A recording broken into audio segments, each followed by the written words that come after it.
Your three top-tier candidates right now are Lindstrom, Kingston, and Deal, right?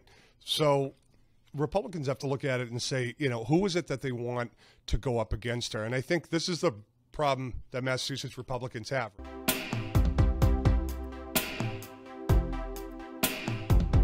Republican strategist and longtime activist in the party.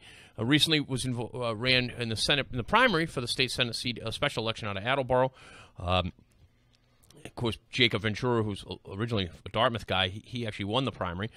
But Mike, you've also been an elected official in Walpole, right? School committee and selectmen. School committee and selectmen, where it really counts. I've done my penance, yeah. Yeah, where it really counts. 7 years going there. My father would ask me every time I was living at home, he's going, what are you doing to yourself? I was in my 20s and right. 3-hour school committee meeting, and but yeah, it was fun. It was fun. Yeah, no, you learn a lot. I was on the board of selectmen in my town when I was 24. You learn a lot. I think it requires it requires a lot of dedication to be a local elected official. It's a lot of work. A lot of patience. A lot of patience. A lot of patience. I think local politics is sometimes some of the most difficult. Absolutely. Some of the most petty. It's the folks you see every day in supermarket, it's grabbing a beer on a Friday night, it's almost inescapable. It's the stakes are the smallest and it's the most vicious. It is. Truthfully. It is. All right, so the reason I brought Mike in is that he's a longtime member of the Republican Party and knows what's going on. He's from the Walpole area, so he's just a little bit outside of our area, but he's got a pulse on what's going on here in the state. And guys, we just got through with our local elections. We're political animals here, and we want to talk about what's going to be happening on the state level, specifically Liz Warren this morning, what's going to be going on with her. There was a story in the Boston Herald this past week, because it's Sunday now, but this past week that the Republican National Committee is going to be pouring in money and manpower into the state of Massachusetts to help elect a Republican to the United States Senate. What do you think of that, Mike? Well, it's a good sign. It's a good sign, despite what you might think of the Republican Party now, it shows some organization. The fact that they're mobilizing some folks to get people in here. Democrats started doing that, in the 90s when George W. Bush was being rumored to run for president. So I think from a party standpoint, you feel good of the fact that the Republicans, regardless of who's helming the party right now, are actually going to be putting some resources. And I think for whomever the nominee is, I think it's certainly going to be welcome. Yeah, much needed. No, absolutely. Now, look, we're going to have a multi-headed primary. It looks like. Yeah. We've got at least 3 candidates. Right. We have Jeff Deal, who's been here on the program. And been a regular, actually, on Barry Richards' show here during the week. Then we have, help me out here, Mike. That's why I brought you. You have Beth Lindstrom. Thank you. Beth Lindstrom, John Kingston. Yeah, John Kingston. Dr. Shiva Ayyadurai. But he just became an independent. Who did? Dr. Shiva. Oh, he did? That's what I understand. I have not heard that. Yeah. Wow, breaking news. Breaking news. I think I read it this morning or last night. He's quit the party. He's running as an independent. Oh, boy. So now, how does that complicate things for him? It makes it easier for him to get on the ballot because I don't know that he was going to get the delegates to get on the ballot. Well, I should have him call Joe Shortsleeve, though, and ask him how running as an independent works out. Never works. Yeah, it really doesn't. The last person to run for independent successfully was Joe Moakley. Yeah. Who ran after losing the Democratic primary at the height of busing. So Louise Day Hicks. Yeah, see? We're nerds. Louise Day Hicks. We are nerds. We know that was before I think either one of us. We might have been born. Oh, I wasn't born. I don't even think my parents were married. I might have been born, but I was like a baby. Yeah. I think that was probably 71, 70, I was 71? born in 71, so yeah. Okay. Yeah. I'm a Moakley baby. No, Moakley baby, yeah. Maybe, who knows? My parents were so inspired. That's the first time that phrase has ever been used. Yeah, Moakley baby. All right, so let's talk about the Republican primary because the rules have been set now. You need 15% at the convention. 15% of the delegates. Yeah. So it's kind of interesting, right? So if you're a Republican, you're looking at the race, and your 3 top-tier candidates right now are Lindstrom, Kingston, and Deal, right? So Republicans have to look at it and say, who is it that they want to go up against her? And I think this is the problem that Massachusetts Republicans have, right? Do they want Beth Lindstrom. Okay, Beth Lindstrom worked in the Romney administration. Mm-hmm. She's a mom. She's preaching bipartisanship. She's Right. going to go down. She'll work with the president, but she'll oppose him when she needs to. Right. John Kingston was kind of a never-Trumper guy. Right. Big Okay. time. He's got the money. He's got the financial resources. Right. So he's saying, I've got the money to compete, which we all know money is still the mother's milk of politics. Absolutely. And so John Kingston's saying, I've got the money, and I didn't vote for Trump. And so, he's trying to take that issue right off the table for Elizabeth Warren. And then you have Jeff Deal, where, he's really got a lot of the grassroots support, Mm-hmm. I think, stemming from the gas tax repeal. Yes. But would he have the resources? And frankly, in a state that, has a favorability rating for President Trump around, 20%, Right. On a good day, Mm-hmm. is Jeff Deal, who's running towards the president and Right. running with the president, is he really the best person to take on Liz Warren? Now, I think if you're looking at it from a pure entertainment perspective, it might be Which I am, by the way. Yeah, I mean, it might be Jeff Deal. Jeff Right. Deal, it might be the most popcorn heavy Right. race. Watching the two of them debate, but it's for Republicans, it's always difficult because it's uphill no matter who the candidate is. It's going to be uphill. So what do you want to see happen? Do you want to see someone take on that's got the best chance on paper, or do you want to see someone that's got, figuratively speaking, the person that's going to, leave Liz Warren, dinged up a little bit Right. for, her alleged presidential race that could be coming down. Right. It's always dangerous to be thought of as the presidential candidate when you're trying to get reelected to something first. So I think she's got some jeopardy there. This is a Democrat state, but we've shocked people before. Any idea where the governor's going to be in this? Or is he staying out of it? I think he'll stay out of it. The governor hasn't seemed prone to jump into primaries lately. The interesting thing, though, Suffolk University, right, poll the other day, Governor Charlie Baker is actually more popular in the city of Boston than Elizabeth Warren. That's interesting. Just a couple of percentage points. Suffolk University, 1025, did a poll, and he outpolled her. So what does that tell you? What do you glean from that? It's very difficult. There's a lot of Republicans that, take a look at the Charlie Baker profile. Okay, a lot of Republicans are disappointed in Charlie Baker. Yet Sure. his favorability rating in the city of Boston right now is outperforming Liz Warren. So you translate that over to a U.S. Senate race. That would probably put you maybe in the Lindstrom camp, maybe a little bit in the Kingston camp, a little bit of a happy warrior, but you're not going to be somebody that's necessarily going to be controversial. You're not going to be spouting inflammatory rhetoric. So Right. I think that would certainly lead you in that direction. But Mike, if someone is listening right now to the program and they've never been active, or they've been a little bit active, but now they want to step up a little bit, maybe they're inspired by one of the candidates, they really don't like Liz Warren, how does someone become a delegate to the state convention? First thing I'd tell you to do is join your Republican town committee. Mm-hmm. Now, the South Coast down here. Does Fall River have an active? Fall River, New Bedford, do they have active Republican town committees New down here? Bedford does. Of course, we have Brock Cordero is our state committee guy who's very active. So what you're saying to people is, look, call the state party. Call the state party. Get in touch, at the local level. I feel like no matter where you are in Massachusetts, wherever you live, everybody knows even if it's the token Republican in their community. So, if you see them at church, you see them at the sub shop, go up to the token Republican and say, hey, listen, I want to be a delegate. Right. And it's really not that difficult to do. No. Just get engaged with your local party or get engaged with the state party, and it's pretty easy to do. Yeah. And it's a lot of fun. I mean, Great it time. really is a lot of fun. It is kind of in a throwback a little bit to, Right. Getting the delegates out of the convention. It's something that, Open bar, too.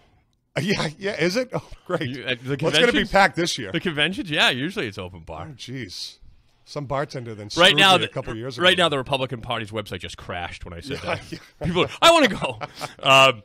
It's a good time. You learn a lot with it, but get in touch with you call the Republican State Committee if you want to be, and just to make this bipartisan. If you're interested in being a delegate, I think on the Democrat side, call the Democrat Party and find out if you qualify. They have a little different rules, though. Oh, my God. Their rules are always so complicated. Just, Yeah. Typical Democrats, right? Everything's got to be a crazy process, and and from what Liz Warren has been saying lately, it's a rigged process too. So It's apparently, although she said it was rigged, and then it was rigged before it wasn't rigged. Right, it was rigged before it wasn't rigged. A classic Massachusetts Senate type of an answer. So when I advertised you were coming down, I said, look, there was one race in Massachusetts last Tuesday, a mayor's race, where an incumbent mayor actually lost. Yeah, I tell you, there were some interesting races in Massachusetts. You had, which, this is going to seem about 600 miles away from where we are here, but in Leominster, you had Dean Mazzarella, who almost lost to a write-in, won by 200 votes. You had down more locally in this area, Kevin Dumas. Yeah, Attleboro. Yeah, I've been there 14 years. He's just about 41 years old, got knocked off by a sitting state rep, and in a race that everybody knew, anytime you have a sitting state rep take on an incumbent mayor, it always makes for a pretty heavy election. And Paul Heroux, who's also a ninja, by the way, Paul Heroux. Is he really? He's a ninja. He studies Bruce Lee's type of karate. He's a ninja. Oh, wow. Anyway. Well, the thing that on him is he pretty much, tells you if you don't know who the smartest guy in the room is, he'll tell you it's him. So that's been kind of... He's now maybe proven he isn't the smartest guy. Well, what's he doing? So one of the most boneheaded, and that's the only way, the only word I can use to describe it, bonehead. So he gets elected as mayor. And then On Tuesday. Just happened. And then he says, oh, by the way, I'm going to continue as state rep and I'm going to be mayor. And initially people kind of went, what? And he says, well, geez, he actually said in the paper, I don't have a social life. I don't really have, significant others. Typical ninja. Yeah, yes. Yeah. He's a loner. He's a lone wolf. He's a lone ninja. Yeah, him and Chuck Norris. Yeah. So, he says that, I've got all the time in the world to devote to this. And little by little, this backlash in the papers has been pretty significant. The Sun Chronicle, doing an editorial today saying he's got to make a choice. Mm-hmm. Either you're going to be a full-time state legislator or you're going to be a full-time mayor. And he's told people that, he criticized, on a number of occasions what the mayor's salary was on the campaign trail. He's, portrayed himself as a full-time legislator. And then you see him just the day after he gets elected, he says he wants to do both jobs. And also, by the way, I think what also ticked a lot of people off is he said one of the reasons he wanted to do that is because he was worried that his state rep seat would fall into Republican hands. Right. So not only... And his paycheck. And his paycheck. So, I mean, I think that's what's frankly wrong in politics today. People that read that voted for this guy, then see this, and they go, what a jerk. And he supposedly says, oh, I was honest with people on the campaign trail. Well, I'd be interested to have some of the people that he says he said he was going to do this to, like to have them step forward and say, oh, yeah, he came and knocked on my door and said, oh, by the way, 2 for the price of 1. Right. No, it's an issue for him. It's a dumb thing to have done. That's a boneheaded move, as you point. This is Sunday Brunch. I'm Chris McCarthy. We're speaking with Mike Berry, who's a GOP strategist and activist, about what's going on here in the state, Republican stuff, Republicans taking on Democrats. We'll take a quick break. We'll be right back.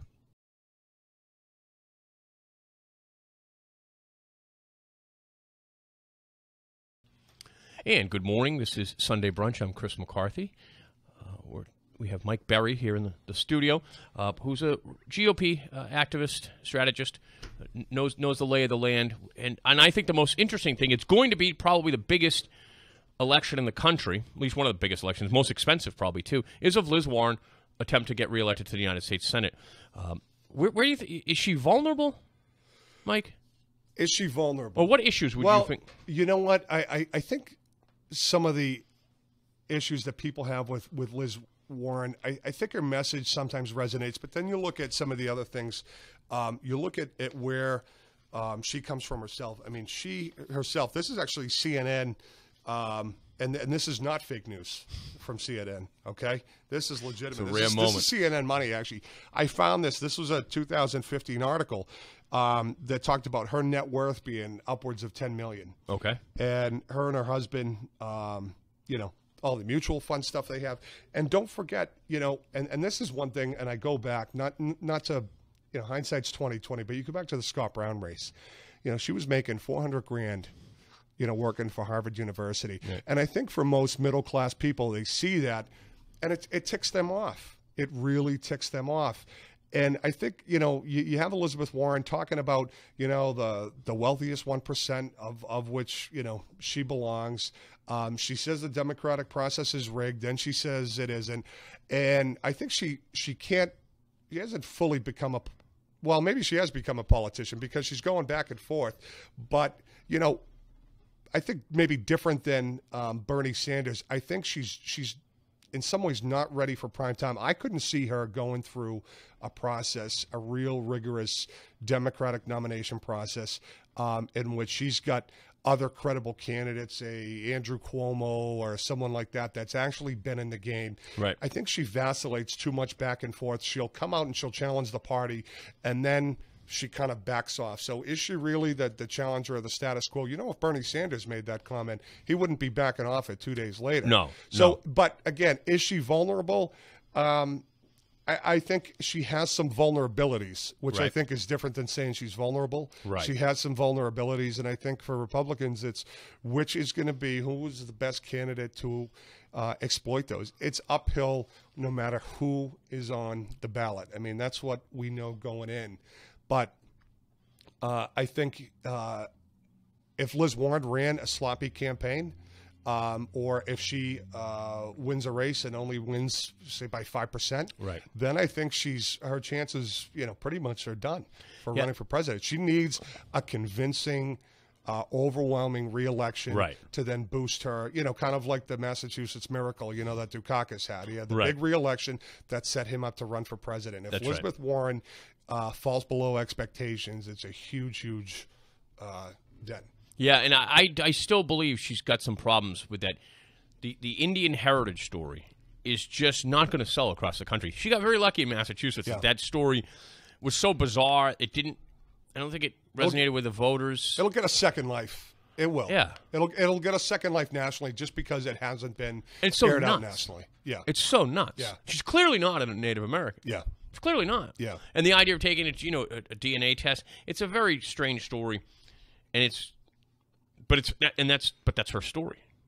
Right? Yeah, yeah, that's her story. And I don't know what she's done in the U.S. Senate, with one exception. Her hearing aid bill, I did think was a good bill. You probably don't even know what that was. No, I didn't hear about it. She basically. Thank you. Yeah. I'm the guy who makes the jokes here, Mike. Right. But that was a pretty good one.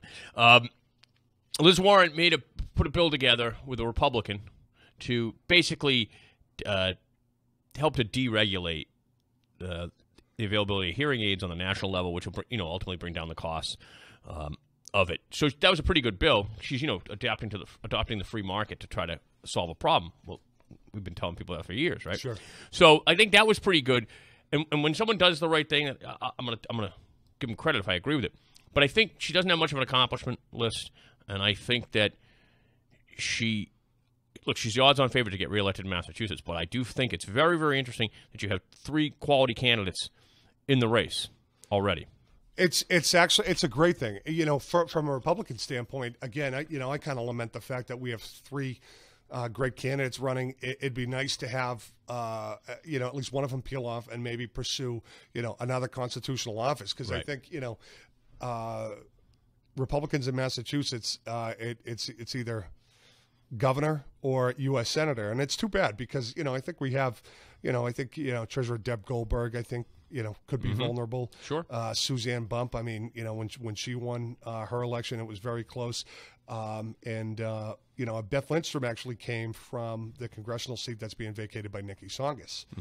She's up from that neck of the woods. So, listen, it's great. I think as someone that was in a primary, primaries are great, but primaries are dangerous. As a Republican, you have to be able to navigate the primary successfully. You can win the primary, but winning the primary doesn't necessarily always position you to win the general election. So I think it's very interesting that you basically have on the spectrum, you have Jeff Deal on the right, who's running towards Trump. Right. Beth Lindstrom is in the middle. Yes. And John Kingston is on the left, not necessarily politically, but he's on the left as if this is the pro-Trump scale. Right, exactly. Okay? Right, you have, Jeff Deal on one. People can't Beth see you at middle. home, by the way, raising your arms up. Oh, great. They can see you on the video, though. This is on YouTube. It will be on YouTube. But so, Mike, what about the governor's race? Does it look like Charlie Baker's just going to sail right in for re-election? You'd think so. But I think a lot of people I've talked to, thankfully, never take anything for granted. You know, there was a couple special elections that Republicans expected to do well in. One is, was one of the race that I competed in, the Bristol and Norfolk Senate District.